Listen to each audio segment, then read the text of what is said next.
क्योंकि ये सभी कंजंक्शन है और कंजंक्शन का काम ही होता है कि दो वर्ड को जोड़ना, दो फ्रेज को जोड़ना, दो सेंटेंस को जोड़ना, दो क्लाउड्स को जोड़ना और लंबे सेंटेंस आप बना सकते हैं।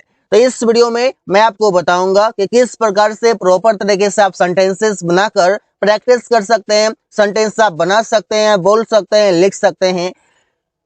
एंड और एंड का मतलब है और। अब हम बेसिक से शुरू करेंगे कि किस प्रकार से प्रयोग करते हैं लंबे सेंटेंस को बनाने का। तो एंड का मतलब है और, ये क्या करेगा, किसी वर्ब को जोड़ सकता है, किसी नाउन को जोड़ सकता है। यहाँ पर नाउन है जो कि आप कह सकते हैं ये सब्जेक्ट है, फिर एंड होगा, फिर यहाँ नाउन है तो फिर ये सब्जेक्ट होगा, और ये जो वर्ब आएगा ये प्लुरल वर्ब होगा और यहाँ पर ऑब्जेक्ट होगा। एग्जाम्पल देखिए, अमन और सुमन मैच खेल रहे हैं। तो अमन और सुमन दो हो गया, इस वजह से ये वर्ब प्लुरल होगा। तो Aman and Suman are playing the match. यहाँ पर एंड क्या किया, अमन और सुमन को जोड़ने का काम किया। मैं और प्रिया किताब पढ़ रहे हैं, तो कैसे बोलेंगे, आई एंड प्रिया, मैं और प्रिया आर रीडिंग द बुक, किताब पढ़ रहे हैं। तो इस तरीके से आप बना सकते हैं। और का मतलब है या फिर आप बोल सकते हैं अथवा। इसका प्रयोग सेम तरीके से करते हैं जैसे कि नाउन, फिर और, फिर नाउन, वर्ब, ऑब्जेक्ट। अब यहाँ पर जो ये नाउन है ये भी सब्जेक्ट है, ये जो नाउन है ये भी सब्जेक्ट है। और अब ये जो वर्ब है ये वर्ब आएगा यहाँ पर सिंगुलर, क्योंकि ये और क्या करता है, दोनों में से किसी एक की बात करता है, और एंड दोनों की बात करता है। दोनों की बात करेगा तो प्लुरल और किसी एक की बात करेगा तो सिंगुलर। जैसे रमेश या अमन ने पैसे चुराया है, तो यहाँ पर आप समझिए कि किसने पैसे चुराए, किसी एक ने। यहाँ पर इस प्रकार से हो जाएगा कि रमेश और अमन हैज स्टोलन मनी। रमेश या अमन ने पैसे चुराया, मतलब किसी एक ने चुराया है। तुम या रोहन किताब खरीदा, यू और रोहन बॉट अ बुक। तो इस तरीके से आप सेंटेंसेस बना सकते हैं और की मदद से। बट और बट का मतलब है लेकिन, सिवाय, बल्कि, आप इस तरीके से प्रयोग करते हैं। अब देखिए बट का प्रयोग आप कैसे करेंगे। पहले तो आप देखिए कि किसी वर्ड से आप जोड़ रहे थे, अब यहाँ पर हम देख रहे हैं कि सेंटेंस को जोड़ रहे हैं, क्योंकि ज्यादातर हम सेंटेंस को जोड़कर लंबे सेंटेंस बनाते हैं। ऐसे वो बहुत ईमानदार हैं, ये एक सेंटेंस हो गया, लेकिन वो समय पर नहीं आता है। तो आप लंबा सेंटेंस बना लिए, यहाँ से वो से लेकर के हाई तक है, बड़ा सेंटेंस है, इससे कैसे बोलेंगे, वो बहुत ईमानदार हैं, ही इज सो ऑनेस्ट, लेकिन but he doesn't come on time, वो समय पर नहीं आता है। तो आप इस तरीके से बोल सकते हैं, he is so honest but he doesn't come on time. मेरे पास एक कार है लेकिन मेरा भाई ले गया। आई हैव अ कार, मेरे पास एक कार है लेकिन, बट माई ब्रदर टूक अवे, मेरा भाई ले गया। तो इसे ही आप प्रयोग करते हैं। फिर बट का अगला मीनिंग है सिवाय या अलावा के, जिससे कि इसका प्रयोग करेंगे सब्जेक्ट, वर्ब, ऑब्जेक्ट, फिर बट, फिर अदर वर्ड। इससे मैं बाजार के सिवाय कहीं भी जा सकता हूँ। आई कैन गो एनीवेयर, मैं कहीं भी जा सकता हूँ। बट मार्केट, बट मार्केट का मतलब हो गया सिवाय बाजार के। यहाँ पर बट का मतलब है सिवाय या अलावा। वो कुछ भी कर सकता है सिवाय पढ़ने के, मतलब वो पढ़ नहीं सकता, बाकी कुछ भी कर सकता है। He can do anything but a study. तो इस तरह से आप प्रयोग करके सेंटेंसेस कई सारे आप बना सकते हैं, कोई दिक्कत नहीं है। बट का मतलब है बल्कि, जो कि आप एक क्लाउज को लेंगे। क्लाउज क्या होता है, एक सब्जेक्ट और एक वर्ब होता है। सब्जेक्ट और वर्ब अगर है तो ये क्लाउज है। इसके बाद बट आएगा, फिर अदर वर्ड आएगा। जैसे यह पेन नहीं बल्कि पेंसिल है, तो इट इज अ पेन, आप बोल सकते हैं कि यह एक पेन है। यहाँ पर यह पेन नहीं बल्कि पेंसिल है। It is a pencil, it is not a pen but a pencil. It is not a pen, यह पेन नहीं है, बट लेकिन, या बल्कि, आ पेंसिल, ये पेंसिल है। रमेश शिक्षित नहीं बल्कि अशिक्षित है।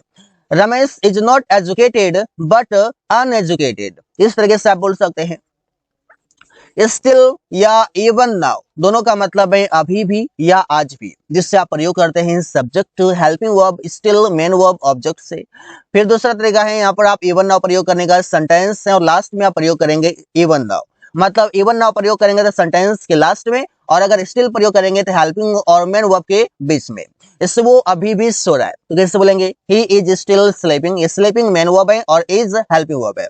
तुम लोग अभी भी मैच खेलते हो, you play the match even now. तो ऐसे ही सेंटेंसेस आप बना सकते हैं, you play the match even now, तुम लोग अभी भी मैच खेलते हो।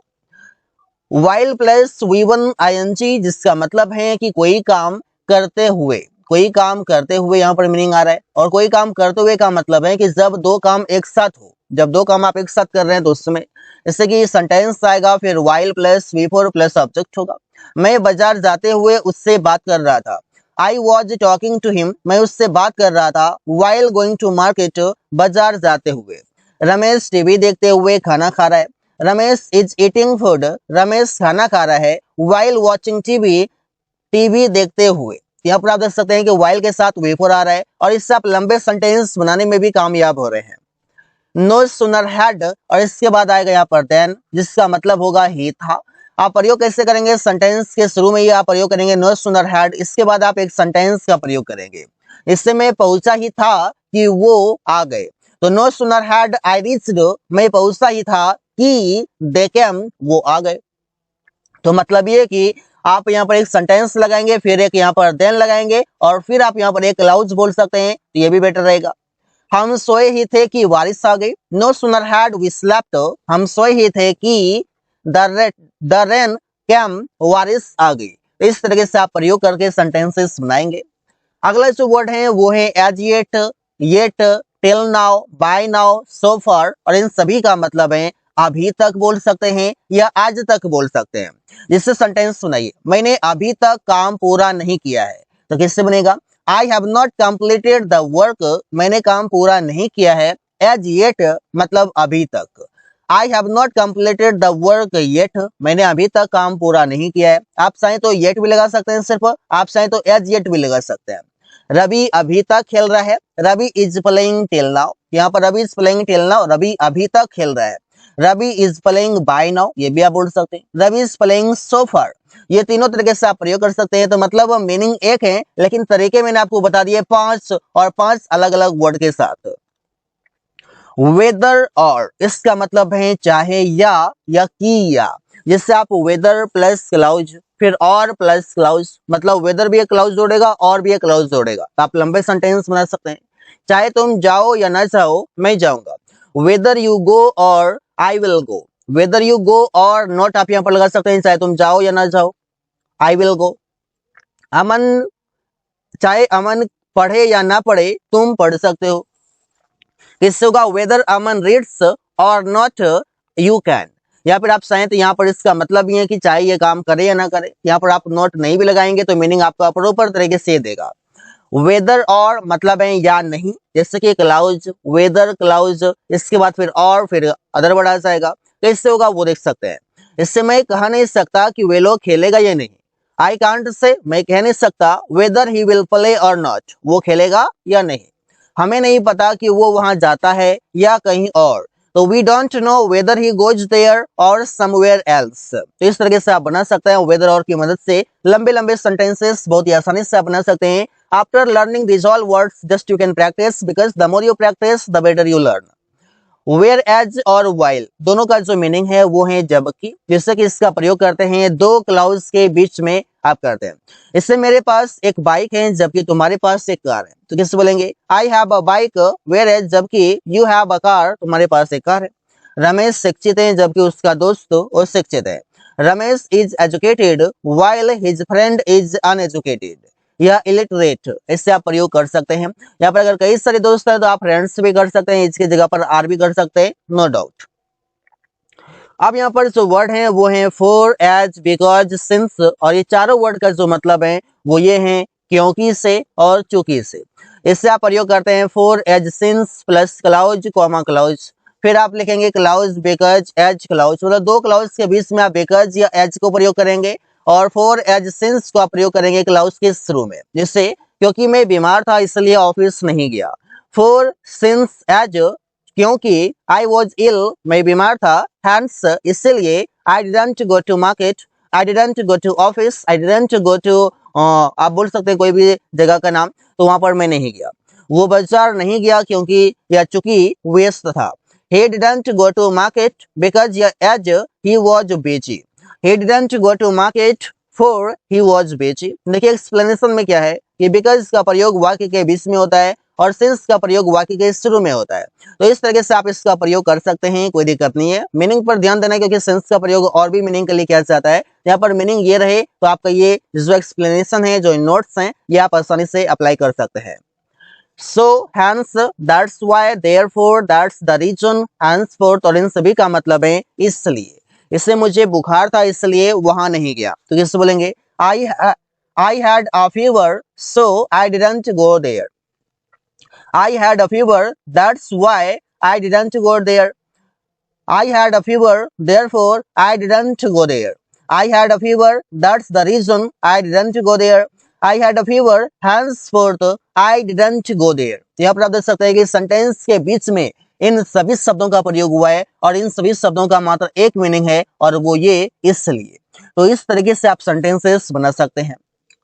टिल या till the time, by the time, as long as मतलब जब तक। इन सभी का जो मतलब है वो है जब तक से। जब तक राम नहीं सोएगा तुम पढ़ते हो। तो टिल या till the time, by the time Ram doesn't sleep you read. जब तक प्रिया खाना नहीं खाएगी या जब तक प्रिया खाना पकाई मैं किताब देख पढ़ता रहा, मैं टीवी देखता रहा, कोई काम आप दिखा सकते हैं। एज लॉन्ग एज प्रिया कुक्ड फूड, जब तक प्रिया खाना पकाई। आई केप्ट वॉचिंग टीवी, मैं टीवी देखता रहा। अब एक शब्द हमारे पास ये भी, और भी के लिए हमारे पास वर्ड्स हैं ऑल्सो, इवन, इधर, टू, एज वेल। आप कैसे प्रयोग करते हैं वो देखिए। जैसे ऑल्सो, एज वेल, टू, इसका मतलब है भी। प्रायः पॉजिटिव वाक्यों में प्रयोग किया जाता है इन सभी का।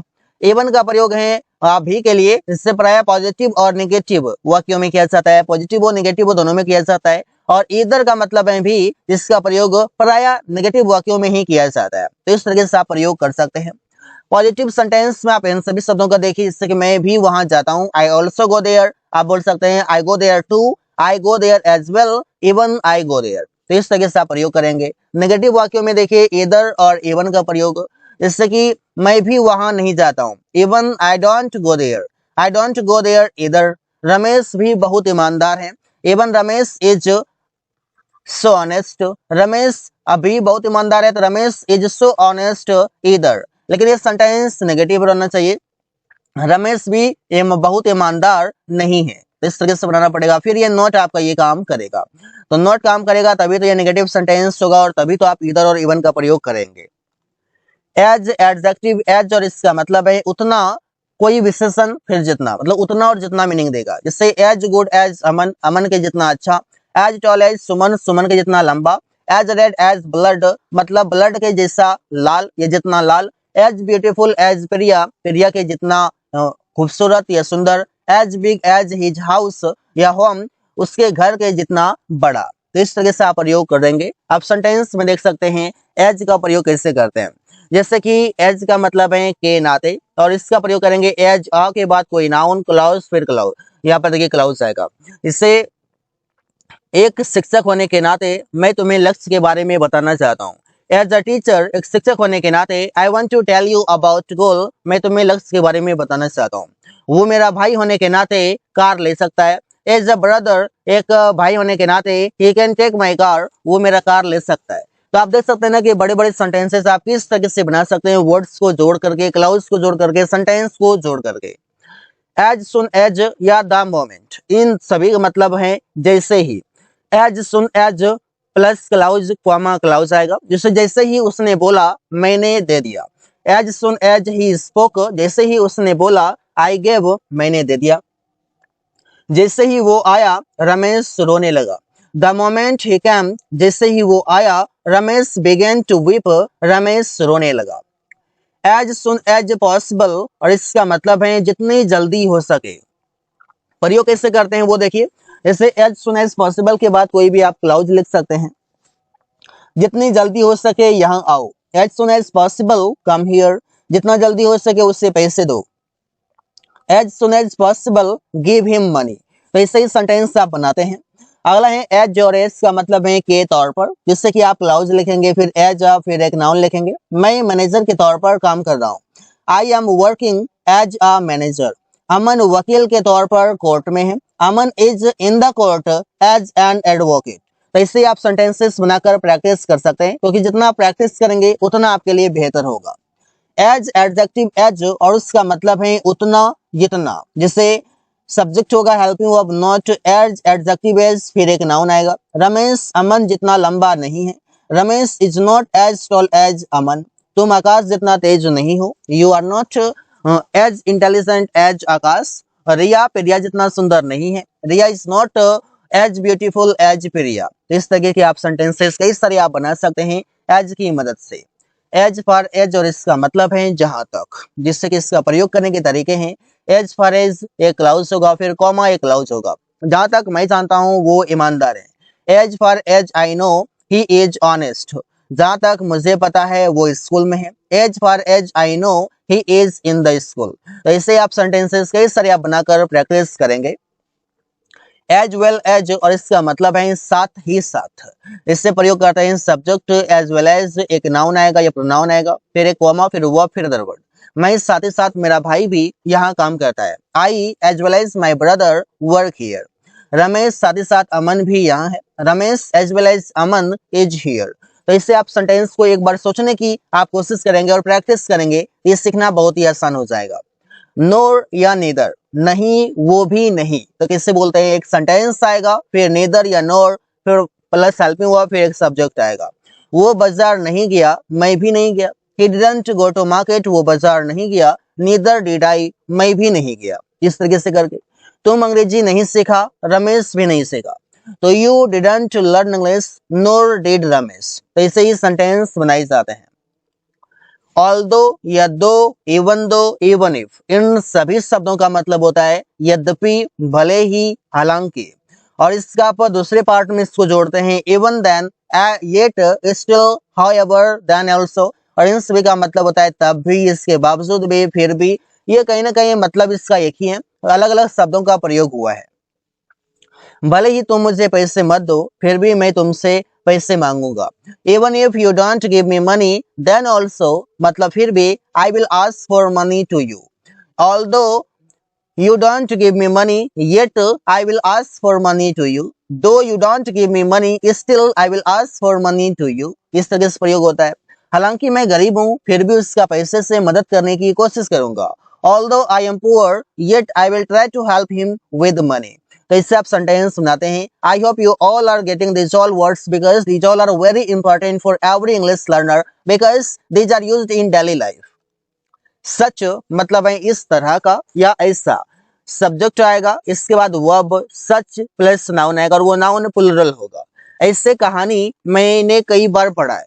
आई हैव रेड, मैंने पढ़ा है। सच अ स्टोरी, ऐसी कहानियां। यहाँ पर देखिए सच के बाद अगर ए आ गया तब तो इस यहाँ पर जो नाउन आएगा वो सिंगुलर, अगर ए नहीं आया तो प्लुरल होगा। जैसे कि मैं ऐसे लोगों से नहीं मिलता हूँ। आई डोंट मीट, मैं नहीं मिलता हूँ। सच पीपल, ऐसे लोगों से। ये पीपल क्या है? प्लुरल वर्ड है, प्लुरल नाउन है। इस वजह से आप यहाँ पर कोई भी आर्टिकल नहीं देख रहे हैं। सच एज और इसका मतलब है जैसे कि, सेंटेंस आएगा, फिर सच एज आएगा, फिर डॉट डॉट में फिर एटीसी आएगा। मतलब सच एज का प्रयोग उस तरीके से होता है जैसे कि आप एक प्रयोग करते हैं फॉर एग्जाम्पल के रूप में, उदाहरण के तौर पर। मेरे पास कई सारी चीजें हैं जैसे कि कंप्यूटर, मोबाइल, कैमरा, कार इत्यादि। तो आप अंग्रेजी में बोलेंगे I have many things such as a computer, a mobile, a camera, a car etc. तो सच एज के बाद आप एक एग्जाम्पल के रूप में कोई भी चीजों को शो करा सकते हैं। एज का मतलब है जैसा, या के तौर पर, या के नाते।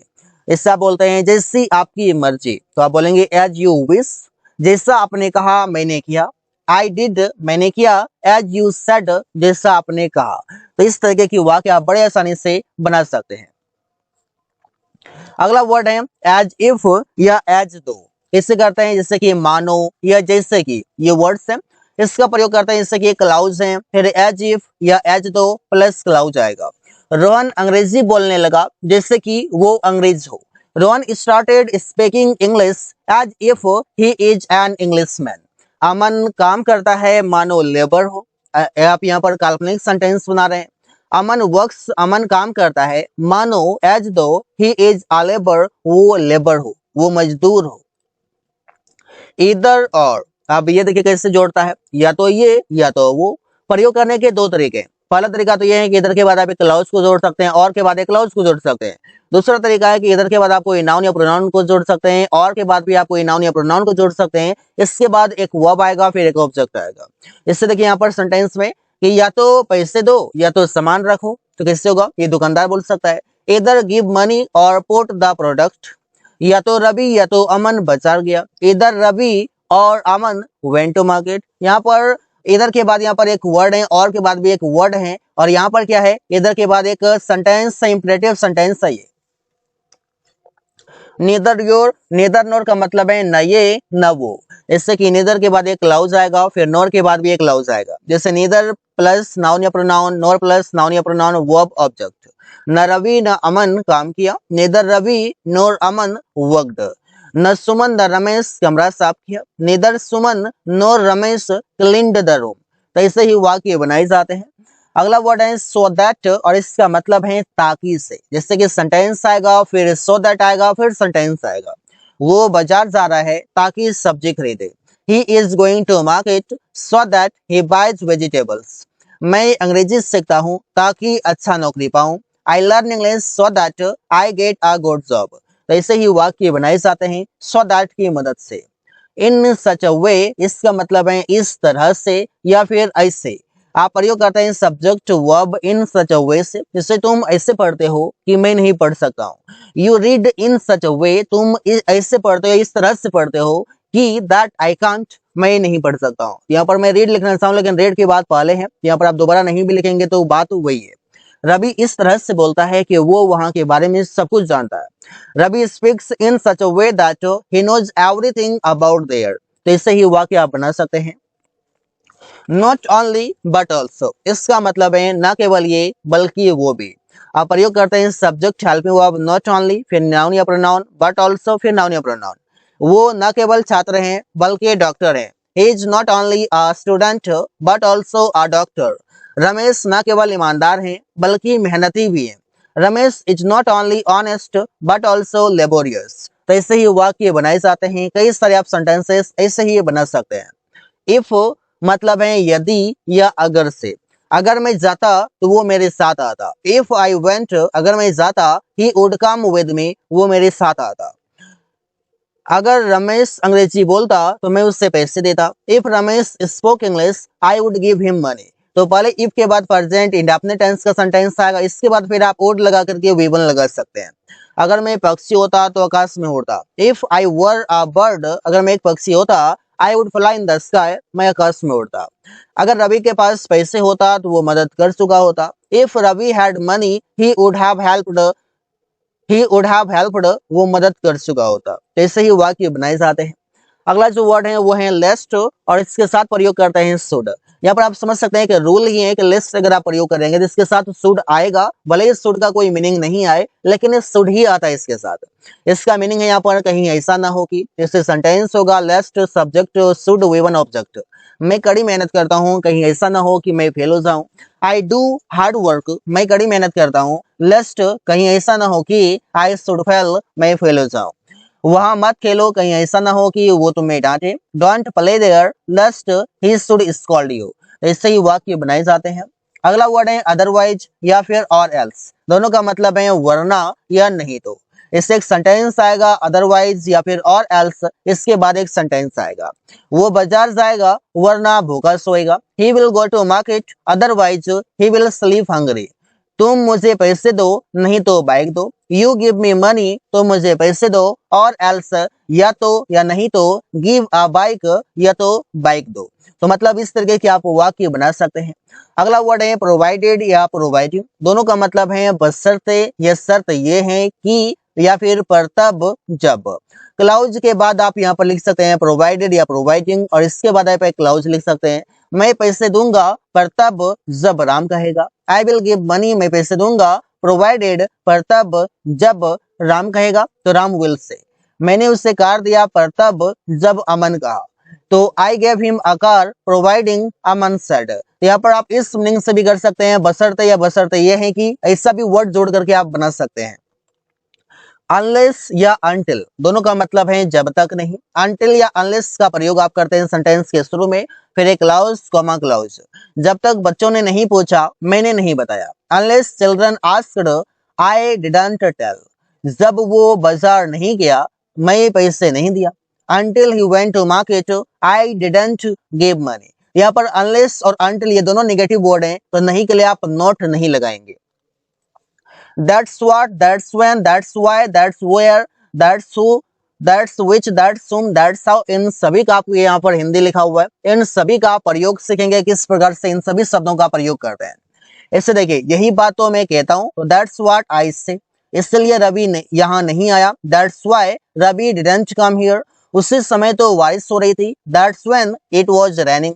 उसी जगह तो रमेश पैसे दिया था। That's where Ravi gave money। उसी को तो मैं ढूंढ रहा हूँ। That's whom I am searching। इसी तरह रमेश अपना फोन खोया। That's how Ramesh lost his phone। यहाँ पर मैंने आपको बता दिया है कि that's who का मतलब क्या होगा, that's how का मतलब क्या होगा। इसका मैंने हिंदी मीनिंग भी बताया हुआ है, तो आप उसको ध्यान में रखेंगे तो कोई दिक्कत नहीं है। उसने तो अमन का मदद किया। That's who helped अमन। तो मतलब कि that's के बाद जो भी WH वर्ड्स हैं, WH वर्ड हैं, इसको आप सेंटेंस के शुरू में ही लिखेंगे। और मीनिंग आपको बता दिया है, सेंटेंस के शुरू में लेकर के आप कोई भी सेंटेंस आगे आप कंटिन्यू कर सकते हैं। तो so guys, thanks for watching, that's all for today.